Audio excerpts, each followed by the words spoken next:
are starting Unit 11. This is probably going to be the last unit that I actually teach y'all. So sorry about that, but there's only one more after that, so it's going to be great. But you can see it's going to take us all the way to the 5th. But we've got a long weekend, Wolverine games, all those fun things. But I went ahead and put like when your homework checks are, when your CFUs are going to be, kind of just outlined this part of the unit. This part is going to be non-calculator. It's really not, the last unit that I won't be here for is over solving. That's more of like, again, you're solving, you'll probably have a calculator, there's some word problems, that sort of thing. This is just kind of more like how to work with these functions and how to convert them and just important skills to be able to do the solving in the next unit. We are going to talk about their graphs and transformations today, but this is your last lesson on transformations. Can we celebrate? I think we need to. So we've got 2 new parent functions to talk about and then transform. Hopefully it'll be pretty easy. We got practice we'll work on, and then really we'll get into the new stuff in the next couple of days. These are brand new functions. Well, I say brand new. You should have seen exponential in Algebra 1 briefly. They're pretty easy functions to work with, but logs are going to be, they're going to be kind of new, and they're just kind of weird. So just kind of know the next few days, it's just new content and new things to learn. But that's what we're doing, and then you got this new packet, so hold on to that. And then I have a homework as well that we'll pass out here in a little bit. But the first thing is we're going to kind of do like practice page on exponential, take a little break, practice page on log, and then we'll work on homework from there. But the first thing is our exponential parent function. And again, you did see this in Algebra 1, your exponential graph. We talk about the parent function and we give it base 2, but I just want to make a note that you don't always have to have base 2. It really could be any number to the x power. But specifically when we like say a parent, we're going to go with base 2. But the key is with exponentials, x is your exponent. And that's what makes them a little bit different from other functions there. So we put the function 2 to the x right here for you. There's key points that we're going to work with, specifically with base 2, and then also I'll give you like a generalization depending on whatever the base is, because that is going to change depending on what you have. But if we want to figure out where these points came from, we're just plugging in for x. So let's start with x being 2. If I plug 2 into 2 to the x, that's 2 to the second power, which is what number? 2 to the second power. 4. Okay, so that's why you have the point 2, 4 up here. And then 2 to the first power is 2. And so I have the point 1, 2 right there. And then 0, what's anything to the 0 power? 1. So that's why no matter what our base is, if we're raising it to a 0 power, we're going to end up with the output of 1. So that's why our critical point happens to be that 0, 1 point there. But again, these other 2 values are always going to depend on whatever your base is. So let me finish talking about 2 to the x, and then I'll come back and talk about it in general. Exponential functions do have an asymptote. However, they only have one, and it's horizontal, and that's important to make a note because logs are the opposite. So this is something you're going to have to keep track. It is a horizontal asymptote. So you have to write it, just like we did with asymptotes with rationals, you have to write it as an equation. So if it's horizontal, it's got to be y equals, remember your HA, hey, that will help you there. And then with the parent function, again, it's where's the graph leveling off to, and this parent function is leveling off at y equals 0. For domain, we can assume that there are arrows on this graph. So exponential domain is the easy one. It's all real numbers because really you can put any sort of x in as an exponent, and it will give you an output. There's no stopping points. There's no vertical asymptotes with this. So your domain is all real numbers. However, your range is not. Your range is going to depend on whatever that HA is. So it will, with this function, it's going to be y is greater than 0. It's not going to equal to, these functions will never land on or cross over the horizontal asymptote. So it's always going to be either y is greater than, or if it's flipped over, it could be y is less than. But again, this number is always going to come from the HA right there. And then we are going to talk about end behavior as well. You are going to need to practice this. You are going to be tested on your end behavior like this. And again, just kind of think of it as, like, don't get so caught up in the notation. It's not the same that it was in rationals. You got to figure out where is your graph going. And you just read the graph. As x goes to negative infinity, so as we go left forever, what y values is my graph just leveling off towards? 0. And that's where your HA is. But as x goes to positive infinity, so as we go to the right, where are my y values going? Those are going up forever. And what number represents that? Infinity. And so that would be my end behavior there. So just, I don't do this until, I forgot to answer that one. This is end behavior. I don't do this until I have the graph, because you really want to figure out, where are you going and kind of read it that way. And then this parent function, 2 to the x, is it increasing or decreasing? You read a graph left to right, so which way are we going? We're increasing, okay? Now, this is all this information that I just wrote down is specifically about base 2. I do want to make a note that you could have a different base, and it's really important with exponentials and with logs. You've got to figure out what that base is. When it comes to your key points for b to the x, let's go here and make a little table, because this is what you're going to want to know. Okay, so if you have x, and I'll just call it b to the x, okay? B will be a number, but depending on what that number is, here's how your points are going to go. 0, 1 is always going to be the case, because no matter what base you have, if you raise it to the 0 power, you're always going to get 1. But if you have an exponent of 1, and your base is just a generalization, b to the first power is just going to be whatever that base is. So in this particular problem, your base was 2. That's why it was 1, 2. If your base was 3, it would be 1, 3. So on and so forth. And then the next point is when x is 2, this is going to be your base squared. Okay? So I would make sure you have this written down. And I would circle this, because these are the points that you're going to start with for every exponential graph that you do. Okay? So here's all your transformations. I know you are going to be so happy that we typed all of them out for you. So you don't have to actually write all these yourself. We went ahead and put it all there because we've done this a million trillion times. But one thing you are going to have to look at is where A, B, C, and D lie in this type of equation, because we've seen some different ones where we've had radicals and rationals, and we've talked about where's the inside part and the outside part. With exponentials, your inside part is going to be whatever is up in this exponent. So that's where B and C will be. So it's whatever the exponent is. B's still got to be factored out. We're bringing that back today. We're going to do some of that in there.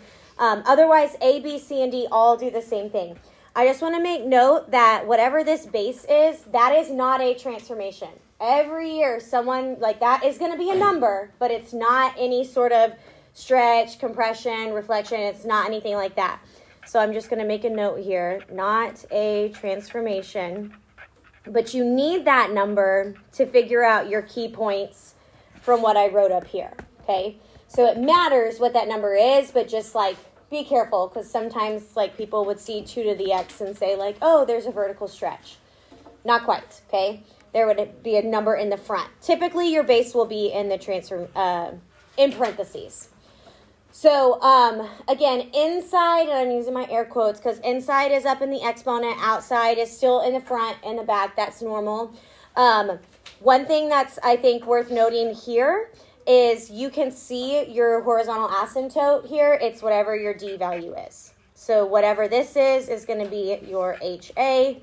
You do not need a sign flip. It's just going to be whatever that number is. So you should be able to tell from the very beginning, my asymptote is going to be whatever number that is. No sign flip, just put it on there. And again, I always, when it comes to graphing, I still put the asymptote there first, because this is going to make a somewhat boomerang shape. You don't have to worry about verticals, but you got to figure out, are you leveling off to the left or to the right, depending on which way it goes from there. Okay, so this is the curve. These are the points. These are the attributes. Now we're going to do 2 graphs. Cool? And we'll take a break. Flip over. 2 graphs, take a break, and then we're going to learn another one. Another one about logs. Okay, so first thing I'm going to do here on number 1. What is my base? My base is 4. So I'm going to write that right here. Base is 4. Okay, so that 4 right here in the parentheses is not a transformation. That's what I'm talking about. When people see that, they like start saying stretch by blah, blah, blah. No.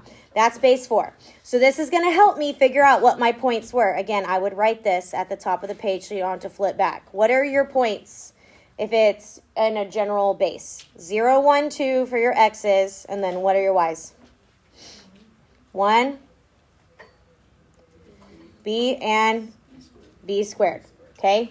So based off, I'm having base 4, go ahead and fill in those parent function points for 4 to the x right here in the middle. 0, 1. 1, what's our base? 4. 2, what's base squared?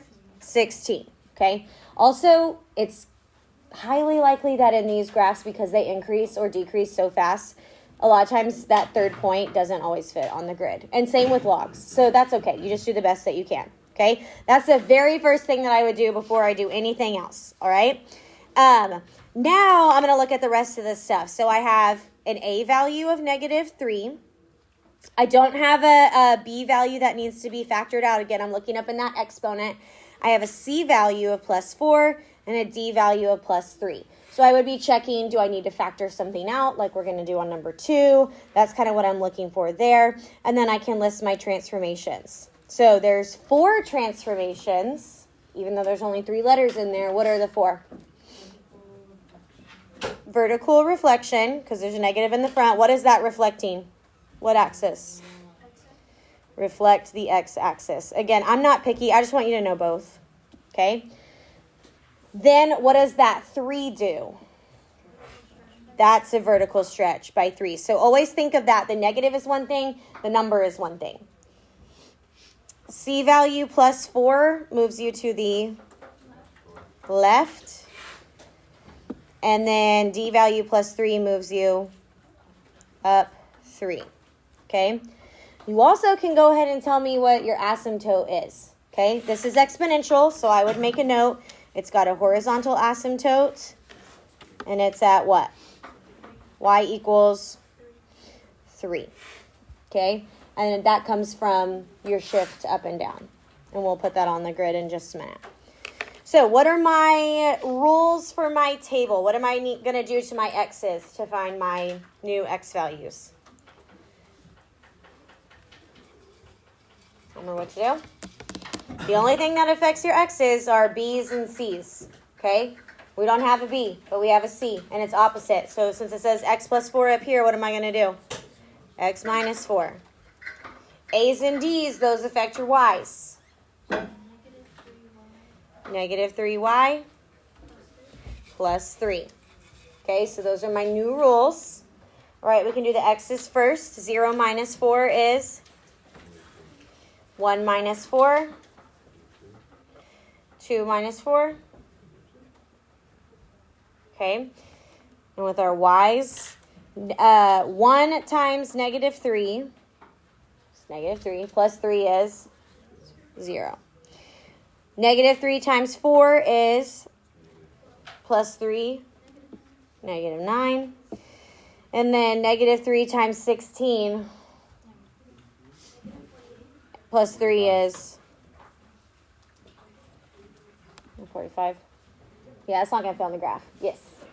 So did you say the horizontal asymptote was like y +3 just because of the d?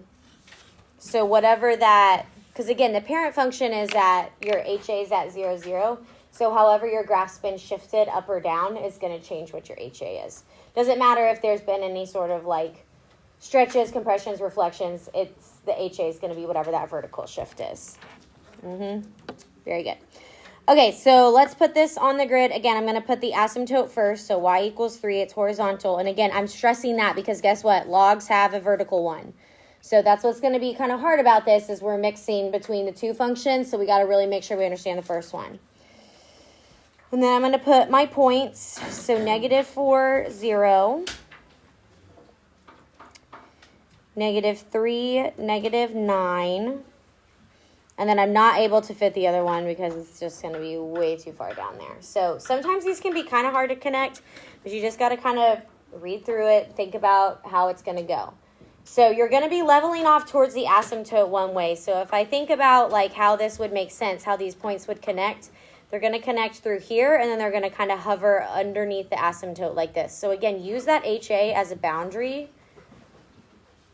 And then now I'm going like that. Now, there's not a vertical asymptote. Even though that is a sharp downward, that's just because there's been a stretch. It's going to be really, really steep. But there's not actually going to be a vertical asymptote with these. There's only one. So your boomerang kind of looks like that. And now the other attributes, domain, that one should be the easy one. What's the domain for these? All real numbers, because you've got left and right arrows. There's no stopping point on your x's. Your range, however, there is this boundary line, and it's whatever that HA is. But this case, this graph's flipped over, so are we going to use y greater than or y less than? Y is less than, it will not equal to, and then where's that number going to come from?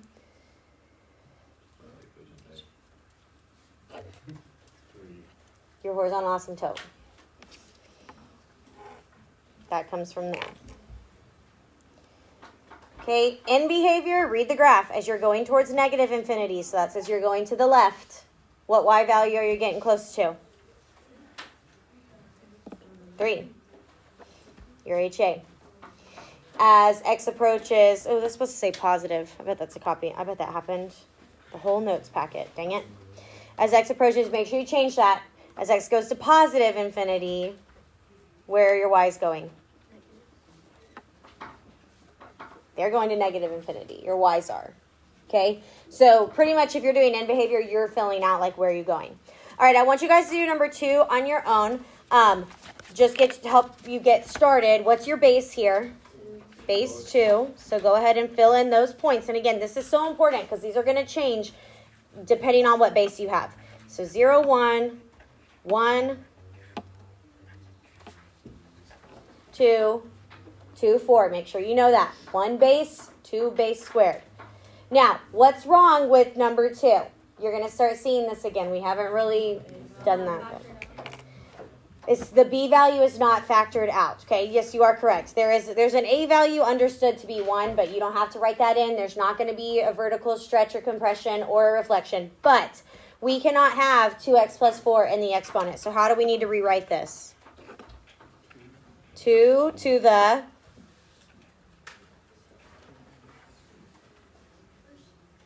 how do you factor out 2x plus 4? 2 times x plus 2 plus 5. Get rid of the old one. Okay? Now, go through and list those transformations. Be careful with your table. You have to do, since there is a B and a C, what is your table going to be set up? How are your x's going to be set up? Inside's opposite. So what are you really multiplying your x's by? 1/2. And then what are you doing with them?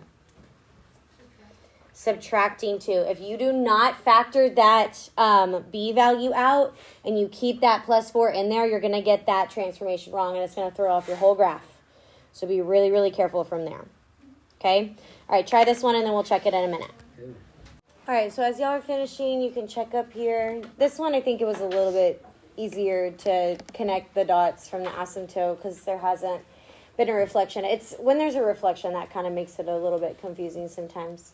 But again, it's really important you are figuring out what your base is, figuring out what your points are from there. And this is how it's going to be like formatting wise on the test, which by the way, this test is going to be, I think it's 3 grades. And so transformations is going to be like its own grade. Now there's not going to be like 20 of them because they take forever. But this is kind of how the test was. I made the test, so I know. And I kind of formatted it like the tables are going to kind of look like that, and you're going to be asked like these types of questions and stuff there. So just make sure you practice that and understand how that works. And then Yeah, in behavior, make sure you change that to a positive infinity. I think that was just a typo. Hopefully it's not like that on the homework. I don't know. But yeah, those are exponentials. Okay, quick break, and then we'll do logs. We got another function. Okay, we're going to talk about the parent function, show you where like the inside versus outside A, B, C, and D is, and then we're going to do 2 graphs. And then you have 4 graphs to do for your homework. If you're sleeping, wake up. So again, logs. You haven't seen logs up to this point. And these functions are going to be new, and honestly the next like half of this unit and the next unit is mostly about logs, because again, exponentials is kind of more of an algebra 1 thing, but they do kind of go hand in hand because they're inverses of each other. So if you look at this graph, it's similar but different. Okay, so I'm going to actually flip forward real quick so you can compare the two. You don't need to flip. But this is our next lesson, but I kind of like this diagram because it shows you the parent function of an exponential versus the parent function of a log. And so if you remember to be an inverse, they're a direct reflection over the line y equals x, which is right here. So they still kind of have those boomerang shapes, but again, everything is switching. X's and y's are switching. Domains and ranges are switching. If you have a horizontal asymptote with an exponential, you have a vertical with the log. So everything's kind of opposite. Same thing with your parent function points. Those are going to switch as well. So don't think about this as, oh, I have to have all this stuff memorized. As long as you know one of them, you know the other one's going to be the complete opposite, okay? You'll know that it's a log function because it will actually say the word log in it, okay? Log, and here's how you read this. This 2 right here is kind of like subscript, like it's a little bit below. And so you read this log base 2 of x. So here's where your base is, okay? And then whatever is inside the parentheses is called the argument. So let's go ahead and label that because that might help us. Your base is log base whatever, and then in the parentheses, this is called the argument.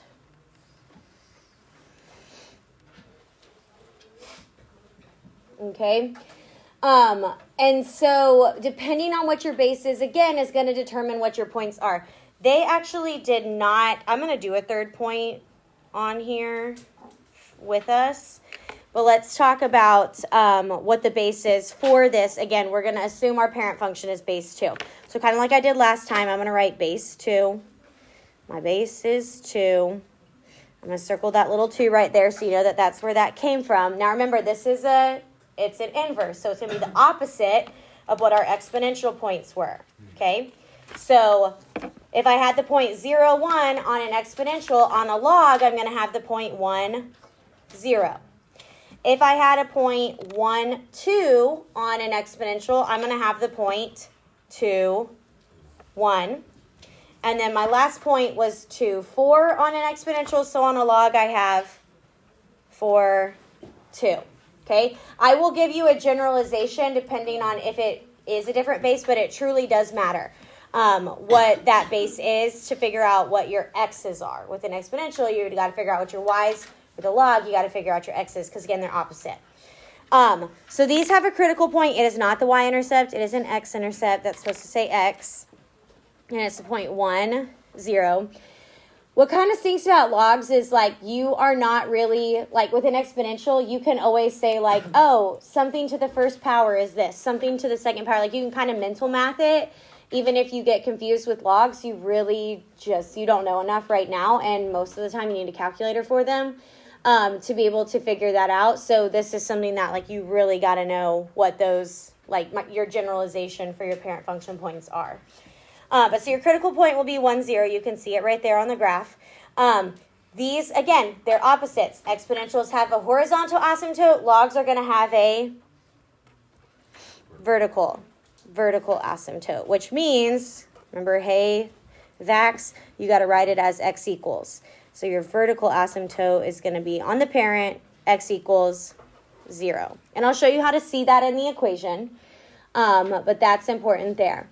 Now, what was the easy thing on exponentials? Domain or range? Domain. So on its inverse, when you switch your x and y, you switch your domain and range. So what's going to be the easy one for logs? Range is all real numbers. And if you look at the graph, you can see there's arrows here and here. There's no stopping points on the y. There's no horizontal asymptote that breaks up your y's. There's a vertical asymptote that's going to break up your domain. Okay, so the restriction lies on the domain. And you'll need to remember that when you get into solving. When I'm not here and Ms. Bland's teaching you about solving, she's going to be talking about like why these solutions are not valid in a log equation, and it has to do with the domain, okay? And so she'll teach you about that there. But so your domain is x is, in this case, it'll be greater than because the graph is going to the right, and then whatever our VA, it's at 0, and again, this boundary comes from that vertical asymptotes. So there's a lot of similarities between these two graphs as far as, like your points and you having an asymptote, one of your things being restricted, but it's going to be up to you to figure out how to keep all that information straight, okay? And then again, we will never land on or cross a vertical asymptote. Yes? Can you explain the log thing again, on the graph? What do you mean the log thing?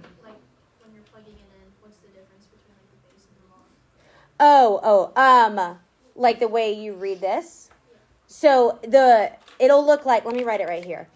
Log, and then your base will be like, do you know what I mean if I say like subscript? Like not an exponent, but like below. I don't know how else to explain that. But whatever that base is going to be right there. And then you'll have an argument. Now, this of a parent function is just going to be like, just x, whatever. But you could have, that's where your b value and c value in transformation land will lie within this argument here.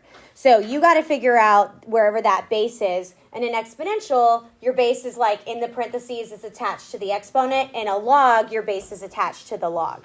And that can, again, be any number. Now, we're not going to make like crazy numbers here because just for simplicity, we're graphing these.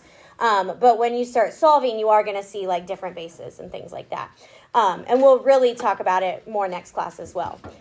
But so with your points here, do you mind? Thank you.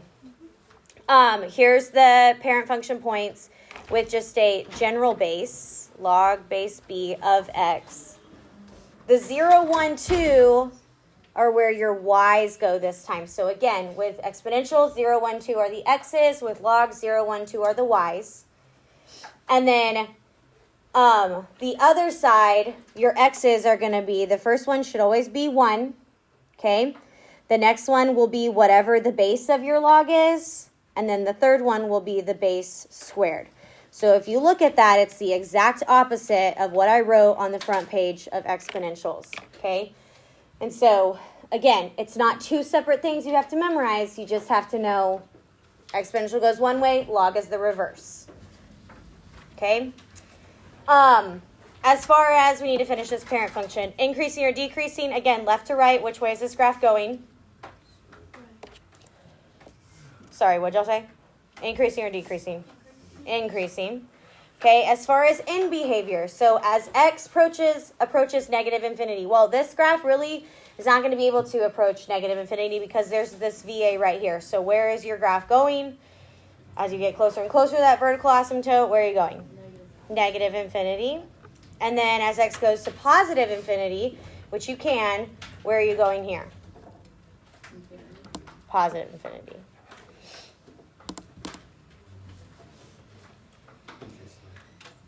I actually think this is not supposed to say negative infinity. I think this is supposed to say as x approaches whatever your HA is, which would be 0. Go ahead and put a 0 there. We might have to change that on all these. It's lovely. Lovely. And that's where your graph is approaching. And again, since your domain is all real numbers, that makes sense that those fill in the blanks will be negative and positive infinity. So here's A, B, and C, and D again. Again, A and D, those are on the outside, not involved in the log. The inside part is in your argument right here. There's your B and C. It has to be factored out. There's your base. Again, I'm going to make a note. This is not a transformation. And then kind of like with exponentials, you could see your HA in the equation. You can see your vertical asymptote in the equation as well. Which value do you think it is? Where do you think your vertical asymptote is? In here. It's your C value. And it will be the opposite. So since this is written as x minus c, my vertical asymptote will be at positive c. Again, it's the opposite. For exponential, it's the d transformation. If it's log, it's going to be the c transformation. Okay? All right, we'll do 3 together. You can try 4 on your own.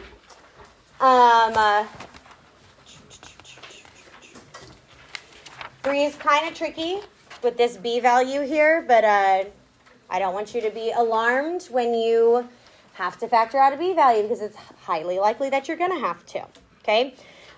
So first thing that I would do, let's write our little, how did I write it here? Let's do log of b, log base b, x, and then let's write our points. Okay?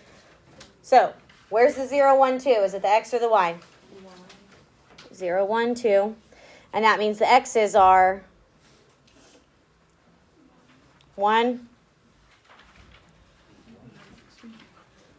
b, and b squared. Okay, so based off of whatever your bases are on this problem, this is how you're going to set those up. That will be the first thing that I do. What's your base on number 3? Your base is 2. How do you know? What's attached to the log? 2. Okay, so fill that in, your original points following this. 1, 0. Base is 2, so that means it'll be 2, 1. And again, give it a fourth point, third point. Can't count. Base squared, 2 squared is 4. Y value is 0. Okay. All right, now we've got a problem. Look at our argument. What's inside the parentheses? What's the problem here? Negative 1/2 is next to the x. It's not factored out. So you have a b value, which is going to, you need to factor it out to figure out what your c value is here. Now, we haven't done factoring out a b value in a while, much less a negative fraction. So here's how this is going to work. Y equals. You don't have an a value. Your a value is 1, so there's no vertical transformations. Log base 2 is going to stay. I need to divide out negative 1/2. I'm going to go ahead and start that. Okay, so look what I did. I opened up a parentheses because I'm talking about my argument here. What's attached to the log. I take out the negative 1/2. Negative 1/2 divided by negative 1/2 is going to leave me with positive 1x. That should always happen. Now, it's the second number that gets a little bit tricky. What is positive 3 divided by negative 1/2? Keep, change, flip. Keep, change, flip. It's going to be negative 6. Close, close. Okay? If that is kind of weird to you, I know that is weird, and you kind of have to think about it here. But you're dividing by a fraction, which means you're actually multiplying by the reciprocal. The reciprocal of 1/2 is 2, and that's how this becomes a negative 6. If you're unsure, just distribute it back in your head. What is negative 1/2 times negative 6? Boom, positive 3. Okay? So you're good there. And then you have the minus 2. Sorry, I'm running out of, didn't leave myself enough space. And now you're done with this. So everything goes based off of this guy. Okay? So, transformations. I got a negative on the inside. So what is that? That's a horizontal reflection, or reflect what? Reflect the y. A b value of 1/2 is going to give me a horizontal by, so I would fill in stretch. That's how I think about it. Because remember, you got to do the reciprocal of that with the b values. Those are kind of weird. So I go ahead and do the reciprocal. Reciprocal is 2. 2 makes me think stretch. What else do I have? Right, 6. If you don't take that b value out, you're not getting this right. And guess what? In logs, this guy is extremely important because that's something. And this is down 2. What is this guy? What is the right 6? The c value. That's your vertical asymptote. Okay, so VA x equals what kind of 6? Flip it. So you got to just be extra careful with those c values because they flip sign. You have to make sure the b value is factored out or else you're going to get it wrong. They're just a lot more dangerous, I feel like, than a horizontal one. Okay? So make your rules. Only thing that affects the y's is just minus 2, right? But then your x's. Now, the one thing that does not follow the inside opposite rule is the negative. The negative is going to stay on the x no matter what. But what are your x's going to multiply by? Negative 2. You have to do the negative stays because the reciprocal of negative 1/2 is negative 2. So negative 2x and then plus 6. And you are going to get that all sorts of wrong if you do not factor that out. Step 1, part 1. Negative 2 times 1 plus 6 is negative 2 times 2 plus 6 is, and negative 2 times 4 plus 6 is negative 2. 0 minus 2, 1 minus 2, 1 minus 2, 2 minus 2. And then let's graph our asymptote. Now remember, it's vertical, up and down. Let's go to positive 6. And you did reflect y, so think about how the parent function kind of looks. Okay, originally, it's kind of a boomerang on the right of the asymptote. So if I reflect the y, it's going to be to the left of the asymptote. So kind of keep that in mind there. And then my points, 4, 2, 0. And then I can kind of see what's going on here. This. Ooh, that was not good. Here we go.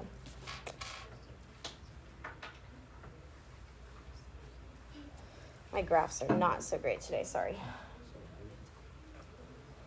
Now again, there's no horizontal asymptote, so even though these are kind of slow, and this looks really bad, but they're kind of slow like that, it's not going to level off. It's going to continue to kind of creep up little by little.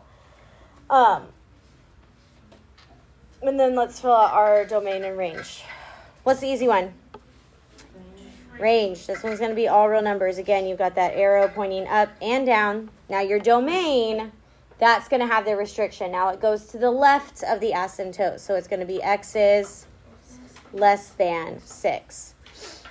Okay, let's fix our end behavior. So this should say, as x approaches negative infinity, so this can go towards negative infinity. Now, our y value is not leveling off on an HA, so it's not going near as fast as an exponential, but it is slowly creeping up, and it's going to go towards positive infinity. Now, this, you can't go to negative infinity, so what should this number be? 6. This should be, scribble it out, and put a 6. Okay, because that's what your vertical asymptote is. As you get closer and closer to 6, where's your graph going? Negative infinity, like that. Okay? All right, y'all try number 4. That one's not near as crazy. Try number 4. I'm going to check your homework because I think we're going to have to fix a couple things there. Okay, so here, again, the end behavior needs some work. First thing that x was approaching should have been the vertical asymptote, which was at 1. And the other thing should have been x goes to positive infinity. So sorry about that. But not anything super crazy here because you didn't have b values to take out. You did have the reflection over x, so it is kind of pointing a different direction. Yes? For the point like 10, 0, isn't it going through the asymptote though? No, because it's a vertical asymptote at 1, yeah. Okay. And that's what I like kind of worry about, like mixing these is, again, they're similar, but they're different, and they're very different, so you got to make sure you get those, like, you really got to know your stuff with this. It shouldn't be hard, but you just got to be really careful with, like, you know, when your test is on April 5th, and we're learning this on March 18th, you just got to make sure that we practice that. So we'll put several on the review. And then you have a CFU and everything. But I have some homework. It's just 4 graphs on the homework. So I'll pass that out now. This is your homework for the whole packet. It is on paper. I believe you should have space to work everything, most everything, yeah. which is nice. So so we'll work on that now. Keep in mind we're keeping with the homework check every 2 days. So not next class, but the next. I'll be checking 11.1 and 11.2. And then it works out that when there's homework checks, there are CFUs as well. Okay, so let me pass that out. Oh, and then